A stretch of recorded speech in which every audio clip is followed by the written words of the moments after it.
Powerback time on the Gutsy podcast. Each week we bring you 5 minutes of condensed inspiration to reclaim the courage and momentum you've given away. You've got big things to do, so let's get your power back.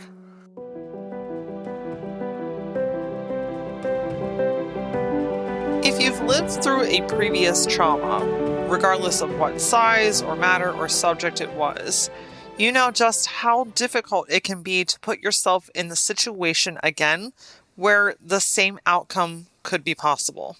For instance, if you are on the other side of a negative relationship and you are pursuing a new one, it can be really challenging to open yourself up to really being able to be open for that new relationship, in fear that history might repeat itself and I don't want to hurt again. Maybe you had a previous business and it didn't go as well as you expected it to. Maybe it left you with a lot of personal and financial challenges. But you're ready to open up a new business, but you're scared to death that the same thing is going to happen again. Now, while I can't make any guarantees, what I can tell you is that the past has a really hard time repeating itself if you don't repeat the past. This week, I want you to take your power back by doing something that has been really just making you nervous. Because maybe you've had a previous experience with this. Maybe this is a known territory that left you feeling not so awesome and really just rocked your world in one way or another. But here's where the true power back lies. This is where you gain your power back, is you can repeat a previous type of scenario but get a completely different outcome by changing the way that you respond and react. For instance, if you say, Laura, I have tried this before and I always end up back in the same cycle. Well, maybe this is a high chance of needing to change a behavior associated with it. If you always end up with a pile of paperwork on your desk or in that one special spot in your house, you know exactly what I'm talking about. If you always end up with that obnoxious pile of paper to go through, then maybe it's time to change the way that you deal with it as it comes in, creating a filing system, organizing, putting them in piles. How can you be more intentional about preventing that giant pile from existing in the first place? If you find yourself emotionally reacting to the same types of situations, this is an opportunity for you to change the way that you respond by not reacting. It could be something as simple as less exposure to this situation or person or topic. But your power back lies in that you get to choose how you respond. If you feel like you're constantly behind at work, you can't keep up, you're always one step behind of where you actually need to be, then that's an opportunity for you to change the way that you schedule yourself.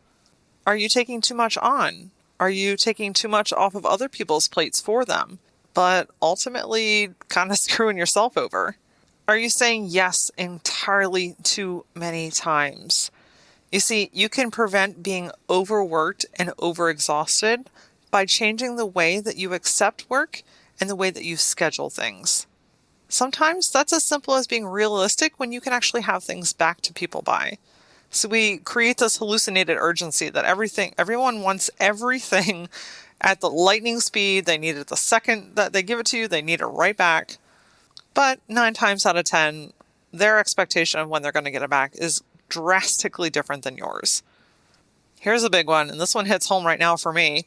If there's constant confusion in the way that things need to get done in your office, then maybe this is an opportunity to change the way that they're documented. Have you put processes and systems in place?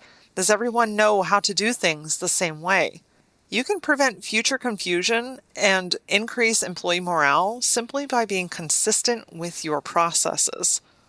If you find yourself in the same financial circle, the same challenges right back to where you started, then this is a chance for you to change the way that you not only view, but spend and save your money. And if you find yourself with the same type of toxic relationships, then you have the power to change the way that you allow people to enter and manipulate your life.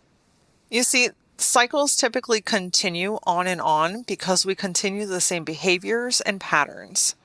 But the true power back is being presented with a similar situation and saying, you know what, actually, we're going to do things differently this time because I am tired of feeling like this. I am tired of feeling like I'm never getting ahead. I am tired of, honestly, just being tired. This cycle no longer belongs to you. And that power comes down to you changing the way that you respond. Join me next week on the Gutsy Podcast when we're talking about personal styling. We have Kristen Holt from our Works and Company crew, and she's going to talk about how presenting yourself, carrying yourself, and dressing yourself for success is such a huge part of your personal brand. Until then, follow the Gutsy Podcast on Facebook and Instagram, and for more Gutsy insight, follow me personally at @ThatLauraOra. See you next time.